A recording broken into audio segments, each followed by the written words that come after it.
교회로 부름을 받았다는 것은 하나님의 뜻과 계획과 섭리가 다 있다는 것입니다. 우리 마음을 주님께서는 다 아시기 때문에 여러분들 한 사람 한 사람의 생각, 여러분들의 마음의 계획, 이 모든 것을 하나님은 알고 계셔서 우리 한 사람 한 사람에게 하나님의 뜻과 계획을 다 심어주셨고, 또 하나님의 그 계획을 따라서 여러분 한 사람 한 사람을 지금 이 자리로 인도하고 계신다는 것입니다. 저는 철저하게 이것을 믿습니다. 나를 향한 하나님의 계획이 있다는 것, 그리고 여러분들을 향한, 여러분 각자 한 사람 한 사람을 향한 하나님의 뜻이 있다는 것, 이것을 여러분들이 믿음으로 받아들이고 고백하시는 우리 성도 되시길 주의 이름으로 축복드립니다. 여러분, 이게 굉장히 중요한 신앙의 고백입니다. 또한 우리가 그 하나님의 계획과 뜻을 따라서 이 자리로 나왔다는 것이죠. 그리고 이 자리에 나와서 우리는 하나님의 교회로 부름을 받았고, 또 큰 꿈이라는 이름 하에 여러분들께서 한 공동체 되고 하나의 교회 되었다는 것입니다. 때문에 우리는요, 모여서 큰 꿈 교회요, 나아가서도 큰 꿈 교회 성도로 살게 되는 것입니다. 그래서 저는 여러분들이 큰 꿈 교회 성도로서 자랑스러웠으면 좋겠습니다. 야, 내가 정말 큰 꿈 교회 성도로 자랑스럽다. 어딜 가서 내가 큰 꿈 교회 성도임을 자랑하고, 하나님께서 부으신 교회에 말씀이 있고, 하나님이 주신 교회에 사랑이 있고, 하나님이 주신 교회에 은혜가 충만하다는 것을 다른 이들에게 자랑하면서 살아가는 우리 성도 되시길 주님의 이름으로 축복드립니다. 오늘날 성도로 사는 것, 성도로 자랑스럽게 산다는 것이 참 어려운 시대이긴 한 것 같습니다. 무엇인가 내가 교회에 다니고 성도로 산다는 것, 또 내가 주님 앞에 믿음을 고백하며 산다는 것이 때로는요, 우리가 담대하지 않으면 부끄러울 때가 있다는 것이죠. 하지만 하나님께서는요, 그 이상의 은혜를 우리에게 주시고, 우리가 정말로 이 세상 가운데 빛의 자녀로 자랑스러워할 수 있는 그런 능력을 우리에게 주신다는 것을 본문이 우리에게 설명하고 있다는 것이죠. 때문에 우리 큰꿈교회 자랑스러운 성도 되셔서 하나님의 은혜와 빛을 드러내시는 우리 성도 되시길 주의 이름으로 축복드립니다.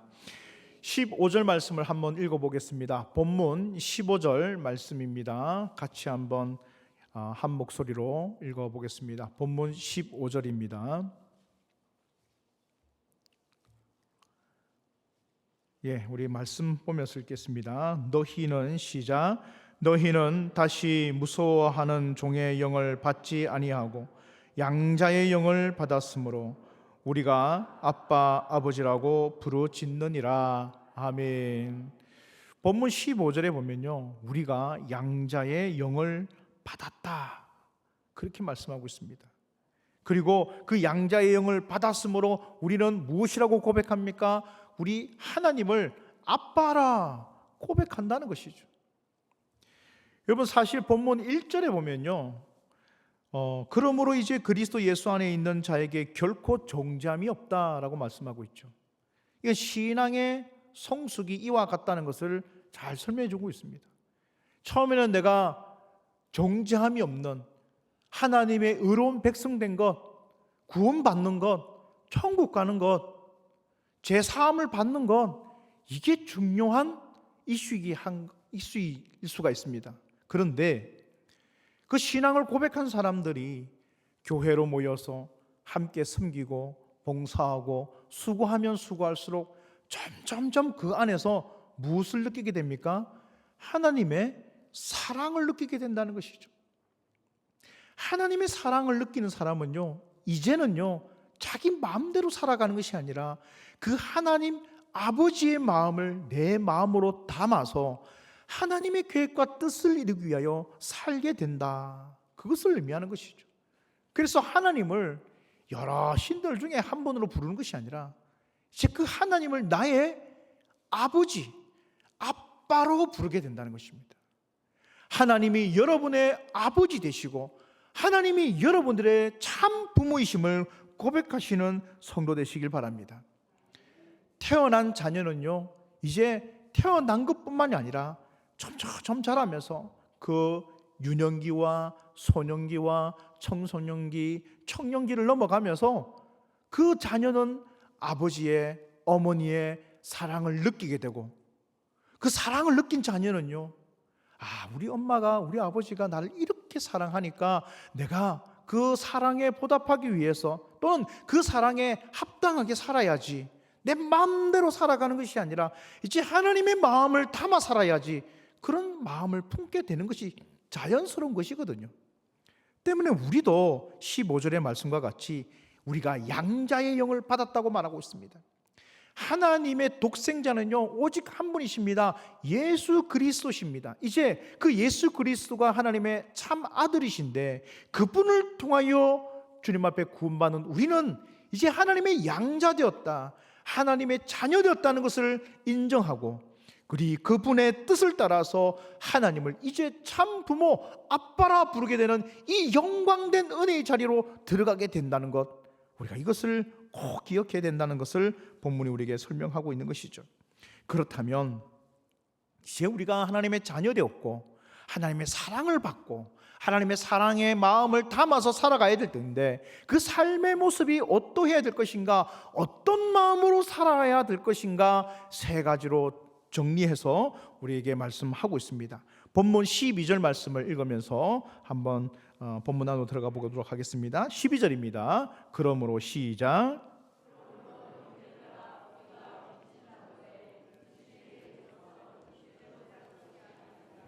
아멘. 사도 바울은요, 그의 서신서라든지 그의 성경에 보면 이 빚진 자의 마음, 빚진 자의 사상이 정말 많이 묻어나고 있는 것을 보게 됩니다. 여러분, 사도 바울이 누구입니까? 그가 사울이었을 적에 믿는 사람을 가장 많이 핍박하고 또 믿는 사람을 가장 많이 포획했던 그런 핍박자가 아니었습니까? 사도 바울은요, 그날도 다메섹 도상을 넘어가면서 내가 예수 믿는 사람들을 다 잡겠다, 그 사람들 다 잡아 감옥에 가두겠다, 그런 심정으로 그 다메섹 도상을 넘어가고 있었습니다. 그 혈기왕성함이, 그 혈기등등함이 얼마나 있었는지. 근데 그가 다메섹 도상에서 빛으로 오신 예수님을 만납니다. 네가 어찌하여 나를 핍박하느냐? 당신이 누구십니까? 나는 네가 핍박하는 예수다 라고 말씀하시면서 예수님이 직접 사도 바울을 만나 주셨죠.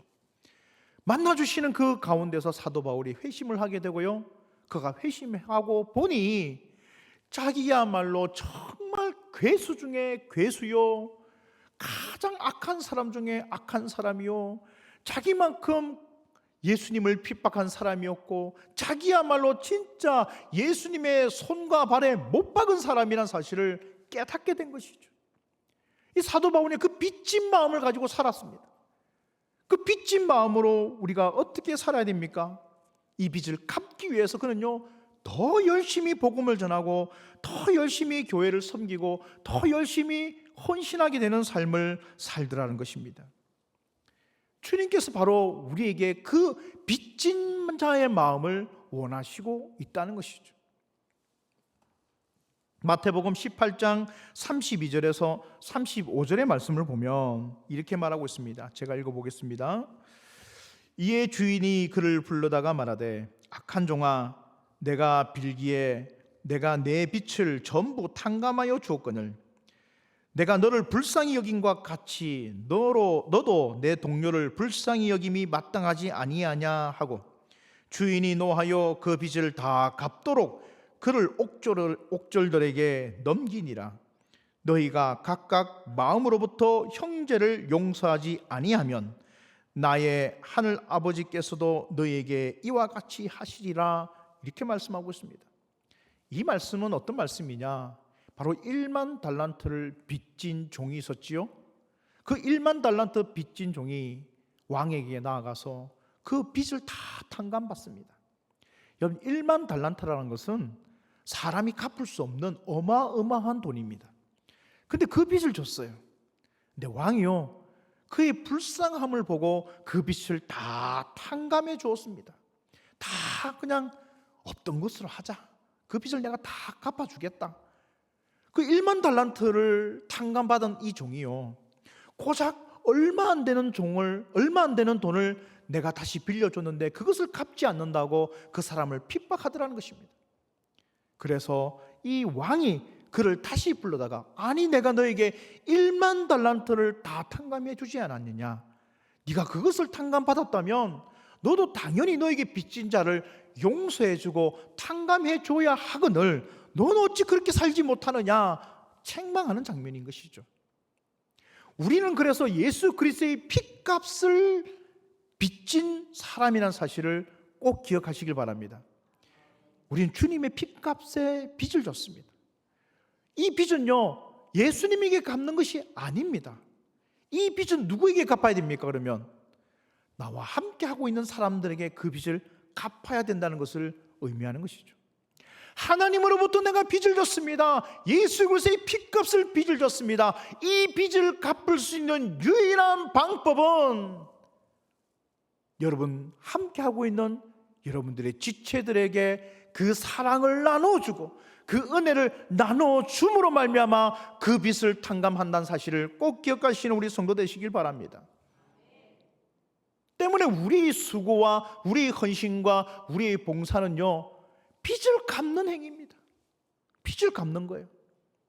여러분 생각해 보십시오. 한 100만 원을 갖다가 내가 빌려줬습니다. 100만 원을 빚진 사람이 10,000원을 갚았어요. 여러분, 10,000원 갚은 것이 자랑입니까? 10,000원 갚은 것이 자랑이 될 수 있겠습니까? 당연히 갚아야 될 돈 아니겠습니까? 근데 10,000원을 갚은 사람이, 돈 10,000원 갚은 사람이 내가 10,000원을 갚았는데, 내가 10,000원을 어떻게 해서 갚았는데 하고 자랑하고 다닌다면 그것이 우스운 일 아니겠습니까? 똑같은 거죠. 우리가 자랑할 것이 무엇이 있습니까? 내가 무엇을 했다 안 했다 이것이 중요한 것이 하나도 아니라는 것이죠. 자랑할 것 없다는 것입니다. 그건 당연히 주님 앞에 빚진 자로서의 사명을 감당하는 일이라는 사실을 기억하시는 우리 성도 되시길 바랍니다. 때문에 여러분, 믿음으로서 양자된 사람들, 하나님의 구원받은 백성들은 바로 이 빚진 자의 마음을 갖고 살아간다는 것 꼭 기억하셔서 하나님에게도 이 빚진 자의 마음이 있게 하여 주셔서 수고와 헌신과 주님 앞에서 그 섬김을 다하는 믿음의 종이 되게 하여 주시옵소서. 기도하시는 우리 성도 되시길 주의 이름으로 축복드립니다. 본문 14절과 16절, 14절과 16절만 함께 읽겠습니다. 먼저 14절 말씀입니다. 무릇 하나님의 영으로, 시작. 무릇 하나님의 영으로 인도함을 받는 사람은 곧 하나님의 아들이라. 아멘. 16절도 같이 한번 읽어보겠습니다. 본문 16절입니다. 시작. 성령이 친히 우리의 영과 더불어 우리가 하나님의 자녀인 것을 증언하시나니. 아멘.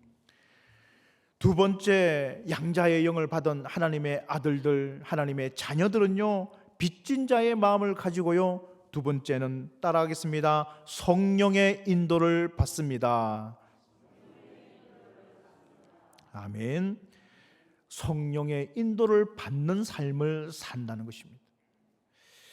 이 성령의 인도함을 잘 표현해 주고 있는 것이 출애굽 당시에 이스라엘 백성들을 인도하시는 하나님의 역사를 보면서 성령의 인도라는 것은 저런 것이구나 라는 것을 우리가 잘 알 수 있게 되는데요, 출애굽했을 때에 이 백성들을 인도한 것은 하나님의 현현을 상징하는 불기둥과 구름기둥이었다는 것입니다. 밤에는요, 불기둥이 솟아올랐습니다. 그래서 그 이스라엘 진중을 이 불기둥이 온전히 감싸면서 광야의 그 추운 날씨, 광야의 그 밤 기온의 추운 기온을 그 불기둥이 따뜻하게 보호하고 있었다는 것입니다. 또한 낮에는요, 그 광야라는 곳은 떼약볕이 내려쬐는 곳이었습니다. 그 햇빛을 구름기둥으로 말미암아서 그 진중을 보호하셨다는 것입니다. 때문에 성령의 인도함을 받는다는 것은 이런 보호함을 상징하고 있다는 것이죠. 뿐만이 아니라 구름기둥, 불기둥이 움직일 때는요, 여지없이 이 백성의 진들이 다 움직이기 시작한다는 것입니다. 한 번은 자리를 잡았습니다. 근데 이 자리가 너무 마음에 들어요. 이 자리가 정말로 천년만년 여기 있으면 살았으면 좋을 것 같은 자리였다 할지라도 지금 불기둥이 움직이고 구름기둥이 움직인다면 어떻게 해야 됩니까? 걷어야 돼요. 걷어야 돼요. 그 모든 장막을 다 걷어야 된다는 것입니다. 여러분, 혹시 우리 성도들 중에서 이 캠핑 한번 가보신 분이 있을지 모르겠습니다. 오늘날의 캠핑 용품이 얼마나 잘 되어 있습니까? 텐트도 그렇고 또 각종 기구들이 너무너무 잘 나와요. 그래서 텐트 치고 이렇게 장막을 펼치고 또 부엌을 만들고 나름 거실도 만들고, 제가 가보니까 TV까지 가져오신 분들도 계시더라고요. 그럴 것 같으면 집에 있지 뭐하러 여기까지 와서 이렇게 하시나 그런 생각도 들던데, TV도 가져오셨더라고요. TV도 조그만한 에어컨도 가져오고 TV도 가져와요. 캠핑 왜 하는지 모르겠어요. 그렇게 차려놓고는요 하는데, 그래도 이 텐트 치고 거두고 하는 것이 보통 일이 아닙니다. 그 아버지들이 이 텐트 치고 거두는 것을 갖다가 땀을 뻘뻘 흘리면서 하시더라고요.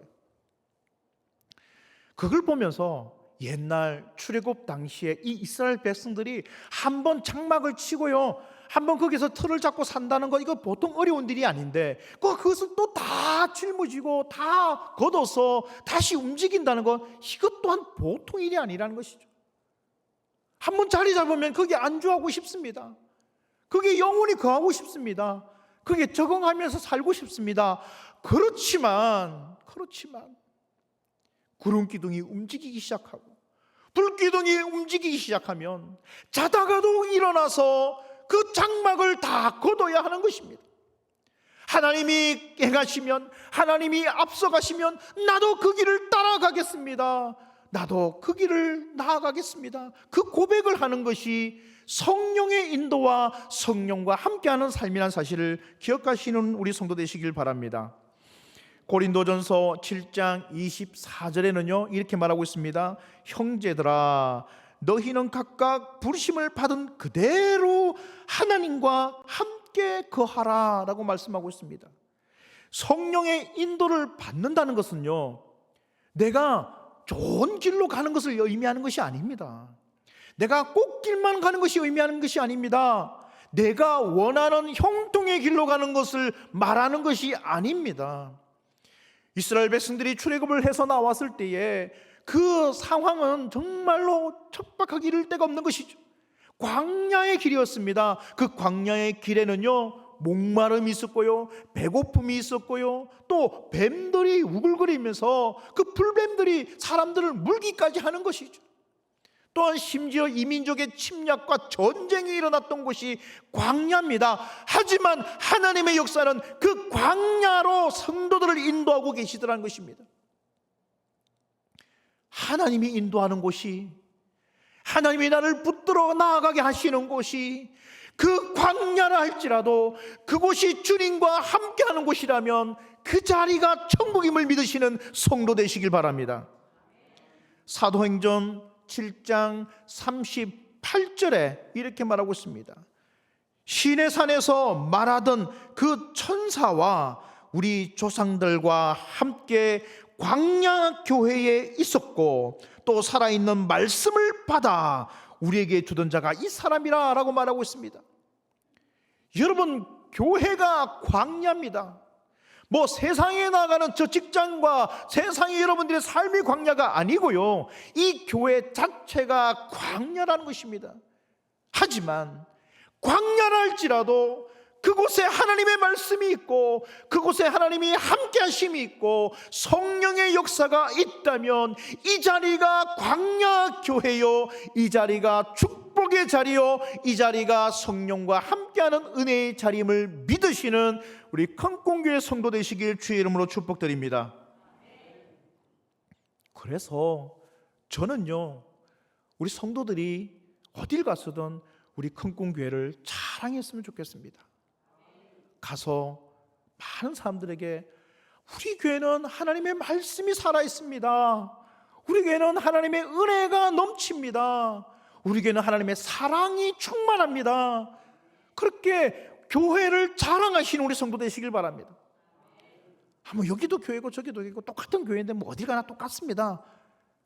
그 사람이 정말 교회를 사랑하는 것일까요? 교회는요, 하나님의 받은 은혜가 다 다릅니다. 물론 하나님의 핏값으로, 예수 그리스도의 핏값으로 사신 교회 똑같죠.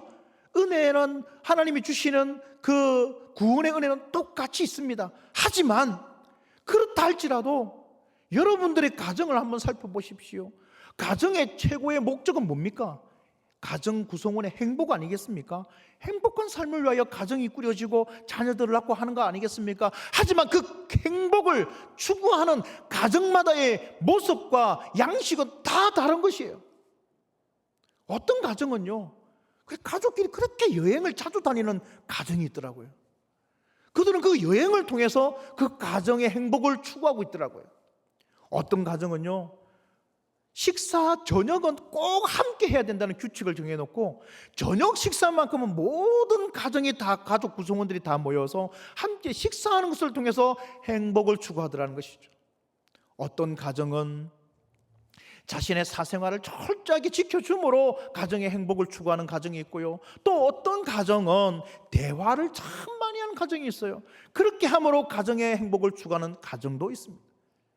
행복을 추구하는 것은 똑같지만 그것을 추구하는 방식과 사명은 가정마다 다 다르다는 거예요. 교회도 마찬가지입니다. 예수 그리스도의 몸된 교회, 에클레시아 부름받은 공동체 똑같지요. 하지만 그 목적을 이루기 위해서, 하나님의 나라를 이루는 그 목적을 이루기 위해서 각 교회마다 주어져 있는 그 사명과 은혜와 그리고 그 모습은 다 다르고 그 사명의 모습들 동안 다 다른 것입니다. 우리 큰꿈교회에 여러분들이 가지고 있는 사명은 무엇입니까? 이 교회를 통해서 하나님의 나라가 이루어져야 될 우리 교회만 주시는 하나님의 은혜와 사랑이 있다는 사실을 기억하면서 우리 교회에 이 말씀이 살아있고 은혜가 살아있고 사랑이 넘치고 믿음이 있는 교회, 그런 교회로 여러분들의 자랑이 되는 교회 되길 주님의 이름으로 축복드립니다. 성령의 인도함을 받는다는 것은 그 교회에 대한 자부심이 있다는 거예요. 어떤 사람이 와도, 우리 교회는 어떤 전도자가 와도, 어떤 새신자가 와도 우리 교회에 들어오면 정말 믿음 안에서 잘 성장할 수 있고요, 잘 행복할 수 있고요, 정말 믿음이 자랄 수 있는 교회입니다. 그런 자부심이 있어야죠. 아무 교회 가도 똑같습니다. 뭐 신앙생활 하는 건 다 똑같은데 뭐 이 교회 가나 저 교회 가나 뭐 상관이 있습니까? 영혼을 사랑하면 그런 말을 할 수 있습니까? 내가 다니는 교회에 대한 사랑함이 있으면, 내가 다니는 교회에 대한 자부심이 있으면 그런 말을 할 수 있을까요? 못합니다. 우리 교회 오세요. 꼭 이번에 오세요. 우리 교회가 정말 사랑으로 함께하는 교회입니다. 믿음이 넘치는 교회입니다. 말씀이 살아있는 교회입니다. 그렇게 자랑하지 않겠습니까? 가까운 교회 가세요. 가까운 교회 가야 되죠. 그런 말 어떻게 해요? 하나님의 말씀이 살아있는 교회가, 그리고 그 말씀이 살아있기 위하여 노력하는 교회, 그 사랑이 충만하기 위하여 노력하는 교회, 부족하지만 연약하지만 서로가 서로를 위하여 함께 부둥켜 안고 울어주는 교회, 그런 믿음의 교회가 우리 큰꿈교회이심을 믿으시는 우리 성도 되시길 바랍니다. 개척교회를 섬겼던 적이 있습니다. 길다면 길고 짧다면 짧지만 개척교회를 열심으로 섬겼습니다. 한 30평 되는 건물이었는데요, 겨울에 난방이 할 것이 없어서 난로 하나를 가운데 틀어놓고 예배를 드렸습니다. 근데 이 난로가 이 기름 난로였는데, 등유를 떼는 기름 난로였는데요, 이 난로가 자주 꺼지는 거예요, 자동적으로.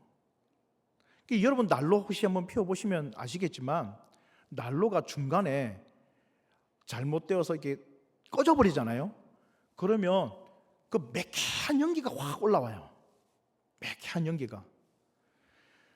개척교회 그 30평 안 되는 그 조그만한 예배당에 난로 하나 피워놓고 예배를 드리는데 예배 중간에 난로가 꺼져버려요. 그러면 퍽 하면서 그 시커먼 매캐한 연기가 확 나는 거예요. 그 예배 드리다가 여기저기서 콜록콜록콜록 하는 거예요. 기도했습니다. 하나님, 온 교회가 기도했습니다. 꺼지지 않는 난로 좀 주십시오. 제발 안 꺼지는 난로 좀 주십시오. 그게 기도 제목이었어요. 온 교회의 기도 제목. 그런데 정말 은혜롭게 어떤 분이 기증을 하셔서 새 난로를 들어오게 되었어요. 온 교회가 감사 기도를 드리면서 정말 은혜롭게 그죠? 예배를 드렸습니다. 난로 하나에 감사했어요. 난로 하나에. 근데 그 난로는요, 신식이 되어가지고 그 위에 팬이 돌아가는 거예요. 팬이 돌아가니까 난로의 연기가 위로 안 올라가고 옆으로 팍 퍼지는 거예요. 그러니까 열 효율이 너무 좋은 거예요. 이전 난로보다도 꺼지지 않아서 연기도 안 날 뿐더러 조금만 떼어도 예배당 공기가 따뜻해지는 거예요. 이야, 이렇게 놀라운 은혜를 받나. 하나님의 은혜가 정말로 놀랍도다. 온 교회가 눈물 흘리며 기도했습니다. 교회가 성장하고 교회가 인원수가 늘어나고 새 건물로 들어가고 하니까요, 이제는 그런 난로는 필요가 없어졌어요. 이제 뭐가 있습니까? 냉온 풍기가 돼가지고 여름에는 시원하고 겨울에는 따뜻하고 신경 쓰지 않아도, 꺼질까 염려하지 않아도 온 환경과 상황이 너무 좋아진 거예요. 그런데요, 환경은 좋아졌는데 마음의 불편함과 불만은 더 쌓여져 가더라고요. 우리 교회는 개척교회라서 뭐 안 됩니다. 우리 교회는 이것도 안 되고 저것도 안 됩니다. 우리 교회는 이 모양도 안 되고 저 모양도 안 됩니다. 그런 불평의 소리들이 점점점 터져 나오기 시작하더라고요. 생각했습니다. 무엇이 은혜인가? 무엇이 하나님의 인도인가? 무엇이 성령과 함께함인가? 난로 하나가 꺼지지만 않아도 그것이 은혜라고, 그것이 성령의 은혜가 우리에게 주어진 것이라고 고백하던 때가 엊그제 같은데, 그 모든 것이 다 갖춰졌음에도 불구하고 내게 없는 것 때문에 불평불만한다면 이것이 어떻게 이것이 성령과 함께하는 신앙생활이 될 수 있습니까? 때문에 여러분, 나의 부요함을 자랑할 것이 아니라 조그마한 것이라도 하나님이 내게 주시는 은혜를 기억하시고 그 은혜 가운데 성령의 역사라는 사실을 고백하면서 하나님이 나와 함께 하심을 믿고 나가시는 우리 성도 되시길 주의 이름으로 축복드립니다. 아무리 내 마음에 들지 않는다 하도, 아무리 내가 원하는 길이 아니다 할지라도, 아무리 내가 원하는 길이 아니다 할지라도 성령이 지금 그것을 원하시고 성령이 나를 그리로 인도하고 있다면 거기에 여러분들이 순종함으로 나가셔서 더 큰 하나님의 은혜를 누리시는 우리 큰공교회 성도 되시길 주님의 이름으로 축복드립니다. 마지막 17절 말씀을 읽으면서 우리가 말씀을 마무리하도록 하겠습니다. 17절입니다. 함께 읽겠습니다. 17절 말씀, 본문 17절입니다. 네, 같이 읽겠습니다. 자녀이면 시작. 자녀이면 또한 상속자 곧 하나님의 상속자요 그리스도와 함께한 상속자니 우리가 그와 함께 영광을 받기 위하여 고난도 함께 받아야 할 것이니라. 아멘. 그렇습니다. 첫 번째는요, 빚진 자의 마음을 가지는 것이고요, 두 번째는요, 내 마음이 아니라 성령의 마음의 인도함을 받는 것입니다. 마지막 세 번째는요, 따라하겠습니다. 고난을 받을 줄 압시다. 예, 고난 받는 자라는 것입니다. 우리의 고난은 고난이 아닙니다. 하나님께서는요, 이스라엘 백성들을 출애굽시켜서 그 백성들의 그 출애굽의 여정의 과정들을 다 인도하고 계셨습니다. 그런데요, 그 백성들은 그 출애굽 여정 가운데 자기가 조금 불편해하면 원망하고요, 모세를 원망하고 아니 매장지가 없어서 우리를 이 광야에 죽게 하느냐, 차라리 우리가 애굽으로 돌아가자 매번 그렇게 애굽으로 다시 돌아가고 싶어 했어요. 나의 고집대로 살 수 있는 그 애굽으로, 나의 이기심대로 살 수 있는 그 애굽으로, 나의 편리함대로 살아갈 수 있는 그 애굽으로, 계속 그 애굽으로 돌아가자고 했던 것이죠. 그럼 애굽에 있을 때는 만족했습니까? 애굽에 있을 때 진짜 이 백성들이 원망하면서 이 애굽에서 탈출하게 달라고 기도했던 자들 아닙니까? 그런데 그렇게 탈출해서 나온 그 광야에서는 다시 애굽으로 돌아가재요. 사람이 마음이 이렇다는 거예요. 하지만 그 고난은 누가 주신 거예요? 그 고난은 누가 주신 겁니까? 그 어려운 환경을 누가 주신 거예요? 하나님이 주셨다는 거예요. 아니 내가 애굽을 가겠다 했습니까? 애굽을 나와서 그 광야로 내가 가고 싶어 간 겁니까? 하나님이 인도하셨잖아요. 그 구름 기둥 불 기둥으로 하나님이 인도하셨잖아요. 그래서 그곳에 당하는 고난이 있으면 하나님께서 내게 이 고난을 통해서 하시고자 하시는 뜻이 있다는 사실을 기억해야 되는데, 원망하고 불평하고, 그것이 우리의 모습이라면 여러분 성경을 통해서 자신을 잘 한번 살펴봐야 한다는 것입니다. 오늘 본문 말씀 18절에 보면요, 이렇게 말하고 있습니다.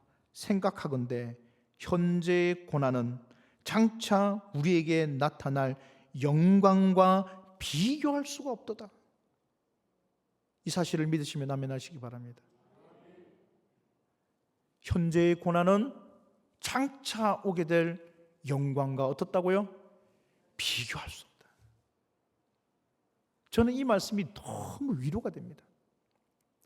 고난 당하나 힘든 일이 있으나 어려움이 있으나 하나님 잘 이기게 해 주십시오. 잘 극복하게 해 주십시오. 이 고난과는 비교할 수 없는 영광을 내게 허락하여 주십시오. 그것을 바라보면서 내가 이 언덕을, 이 고난을 잘 넘어가겠습니다. 잘 이겨가겠습니다. 그것이 바로 믿음의 성도가 해야 될 고백이라는 것입니다. 우리는요, 바로 이 언덕을 넘어가고 있는 것입니다. 우리는 이 언덕 가운데 있는 것입니다. 그래서 여러분들에게 말씀드리고 싶습니다. 여러분 포기하지 마십시오. 낭망하지 마십시오. 낙오하지 마십시오. 쓰러지지 마십시오. 큰꿈교회는 큰꿈교회에 주신 하나님의 은혜가 있습니다. 그렇기 때문에 더 비교할 수 없는 은혜가 우리 성도들에게 주어질 수 있다는 사실을 기억하시는 하나님의 종들 되시길 주의 이름으로 축복드립니다. 편안하면 좋지요. 편리하면 좋고요. 더 많은 것이 있으면 좋지요.